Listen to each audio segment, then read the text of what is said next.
How to connect a Bluetooth speaker to a OnePlus Watch 2. That's right, your OnePlus can connect to an external Bluetooth device such as an earpiece, a headset, earphones, or even a Bluetooth speaker and have the audio play through it here. Okay, so I'll show you how to do this here.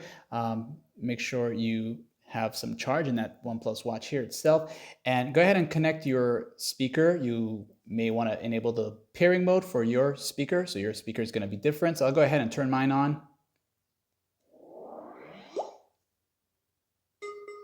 All right, and now from the screen of the clock face here, what you're going to do is swipe down from the top like this, and you'll look for this headphones icon here. You'll see this headphones icon right there. You'll tap on that one time.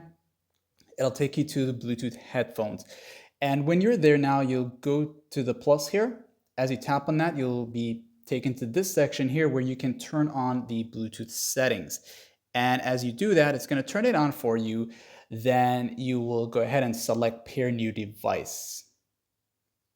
And it's going to start searching for nearby devices. You'll see everybody's Bluetooth nearby, but you're going to look for the speaker that you're about to connect. So you'll see the name of your speaker. Mine is the Soundcore Nano, and you'll go ahead and select that. It'll pair up for you, and you'll get the request here. You want to press the check mark here to accept. And if it's connected, you'll hear your speaker make that tone sound, if your speaker does make such a tone sound here, and you will see that it says connected, like and sub.